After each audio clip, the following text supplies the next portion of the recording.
أهلا وسهلا بكم أعزائنا المشاهدين في قناتكم عنكبوت للمعلومات. ما تنسوش تخلونا جيم في الفيديو اشتراك للقناة، هكا بنوافيكم بكل ما هو جديد إن شاء الله.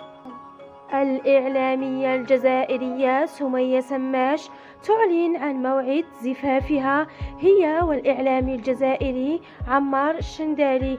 إليكم التفاصيل في هذا التقرير.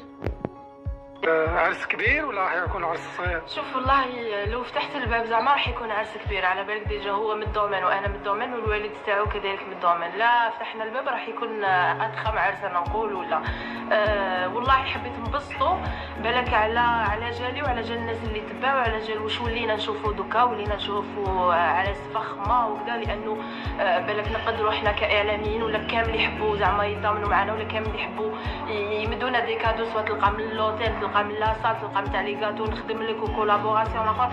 انا حبيت نكون عرسي سامبل على مقدوري، وصدقني زبير يعني لحد الان يعني كلش ما صار فيه الخاص حبيت ندير على حسابي.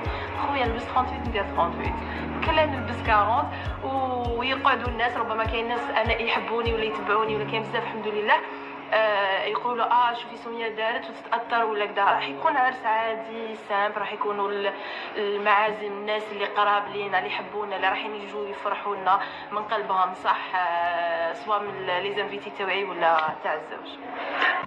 الحمد لله جات عليا 2022 هايل، و 2023 ان شاء الله راح يكون احسن باذن الله. والنهار والشهر اكزاكت راح يكون في شهر فيفري، مي النهار ما نعطيلكش حصر. ايه سون قريبا مبقاش بزاف. راني نعد هذاك العد التنازلي راني خلاص لحقت تقريبا نقول لك شهر، نقول 20 جو هكذاك بالتقريب. لا ما قبل رمضان وخلاص. قبل رمضان بالبركه ان شاء الله. الله يسلمك زوج.